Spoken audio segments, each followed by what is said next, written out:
አንደኛ በለሲቱ አብባለች፣ እስራኤል ጠንክራለች። ሁለተኛ የተበተነው ኃይል መሰብሰብ ጨርሷል፣ ይሄው እየተጠናቀቀ ይገኛል። ሶስተኛውም የነብዩ የኢሳይያስን የቅዱስ ጳውሎስን ትንቢት ደግሞ መፈጸሙ ቀርቧል። በተለይ እኔ የሚጨንቀኝ ጌታ ሆይ ሃይማኖት የሚያስከይ መከራ ሳይመጣብን ጌታ ሆይ ቶሎ ወደዚች ከተማ ውሰደን ብንለው አይሻል? የሚያስጨንቅ መከራ መጥቶ አንተን ሳንክድህ ጌታ ሆይ ናና ውሰደን ብንለው አይሻል? እንዳመን እንዳስቀደስን እንደቆረብን ቤተ መቅደስ እንደተመላለስን የዚህ ዓለም ሐሳብ ሳያታልለን የዓለም ምኞት ሳይማርከን የዓይን አምሮት ሳያስቀረን አንተን ብቻ እያየን ጌታ ሆይ እባክህ ናና ውሰደን ብንለው አይሻል? ሳንጠራጠር ሳንክድህ በመከራዎች ብዛት የሚመጣውን ዓለም ትተን ለዚህ ዓለም ሳንገዛ ጌታ ሆይ እባክህ ናና ውሰደን ብንለው አይሻል? በለስ ጫፏ ሲለሰልስ ቅጠሏም ሲያቆጠቁጥ በጋ እንደቀረበ እንደምታውቁት ሁሉ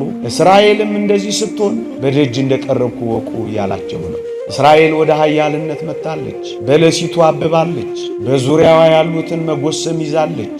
ደክማ የነበረችው ጉልበተኛ ወደ መሆን መጥታለች። ተበትና የነበረችው ተሰብስባለች። ነቢዩ ዳንኤል በትንቢተ ዳንኤል ምዕራፍ 7 ላይ እንዲህ የሚል ትንቢት ተናግሯል። የተበተነው ኃይል መሰብሰብ በጨረሰ ጊዜ ፍጻሜ ይሆናል ይላል። ይሄው እንደምታዩት ዓለምን ወደ መቆጣጠር ቀረበ። ኃያል ሆኑ፣ በረቱ። በቅርቡም ሰምቻለሁ 200 አይሁዳውያንን ከኢትዮጵያ እንኳን ሰብስበዋል ሲባል ሰምቻለሁ። አዎ ሁለተኛው የነቢዩ ትንቢት እየተፈጸመ ነው። የተበተነው ኃይል እስራኤል መሰብሰብ እያበቃ ነው። ያን ጊዜ ፍጻሜ ይሆናል የተባለው ቃል መፈጸሙ አይቀሬ ነው።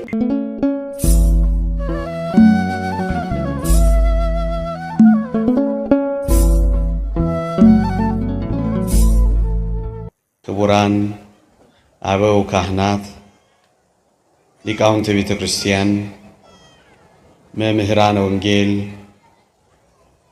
ዘማሪያን፣ የተወደዳችሁ የልዑል እግዚአብሔር ቤተሰቦች፣ የእመቤታችን የቅድስት ድንግል ማርያም የአስራት ልጆች፣ የቅዱሳን ወዳጆች እንደምን ሰነበታችሁ?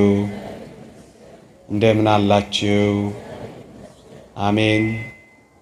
በቸርነቱ የጠበቀን ባጸደ መቅደሱ የሰበሰበን ስሙን እንድንጠራ ቃሉንም እንድንሰማ የረዳን የአባቶቻችን አምላክ የእኛም አምላክ ልዑል እግዚአብሔር ዘላለማዊ ስሙ የተመሰገነ ይሁን።